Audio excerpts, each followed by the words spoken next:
It's Eid here now, which is why my place with the balcony that overlooks the Atlantic Ocean is a bit quieter than normal, and the beach is eerily more empty than it usually is.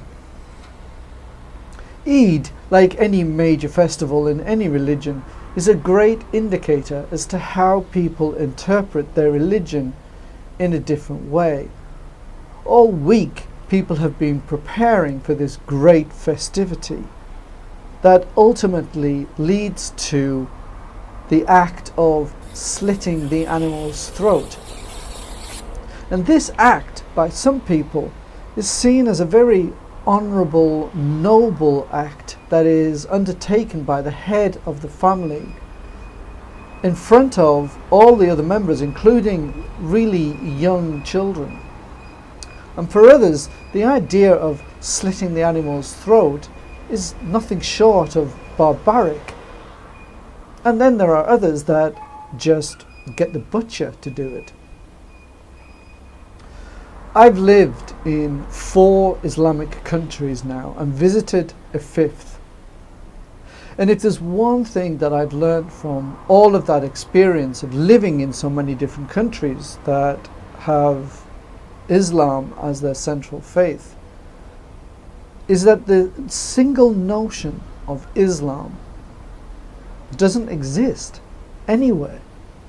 Every country interprets Islam, the Quran, the Hadith in a completely different way, and that interpretation affects how that country is governed.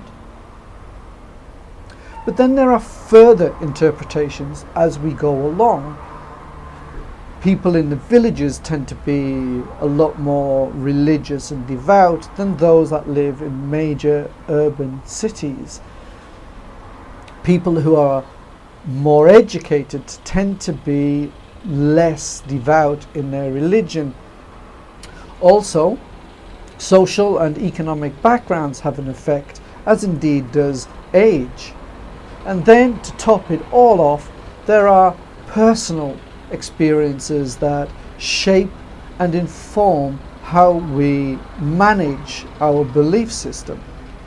So very quickly it becomes obvious that a single entity of Islam doesn't exist. And then I came across this story of a young man in the supermarket Aldi in the United Kingdom. And it seems that he didn't want to serve alcohol.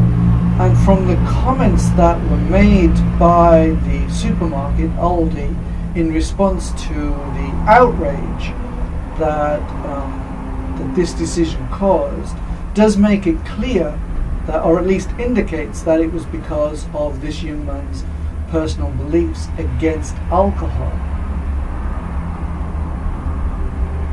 I live in a Muslim country, and I can tell you that here the tourist industry relies 100% on Muslims selling and serving alcohol.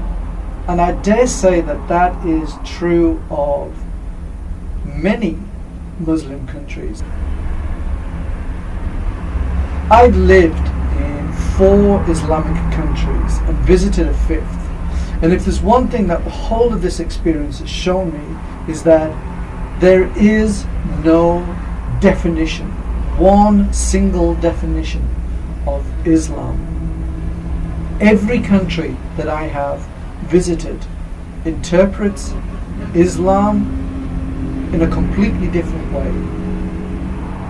And that reflects in its social behavior, its interaction with its people and its laws, and every one of those countries still regards itself as being an Islamic country. So this lad not wanting to serve alcohol is the equivalent of a Catholic not wanting to sell condoms.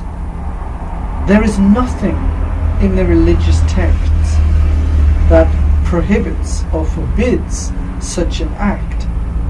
It is purely personal interpretation.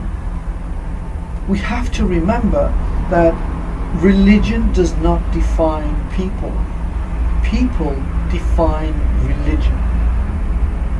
And what Aldi have done here, with all the best intentions in the world, has just pampered to this stereotype that Islam is a thing.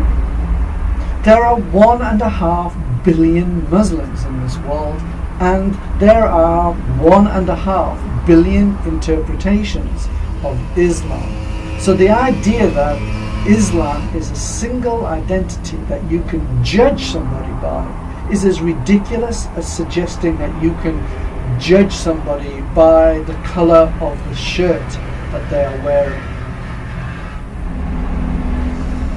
And so Aldi's desire to adhere to this young man's personal views really just pampers to this idea that Islam is a thing.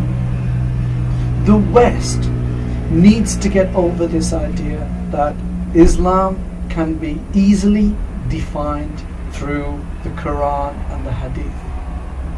Just like Christianity with the Bible, everyone interprets it the way that they want to. So we in the West need to stoke this idea that Islam is one thing. Because until we do that, we will constantly have division, irritation, and suspicion, and create a them and us scenario. So, to all my Muslim friends, Happy Eid.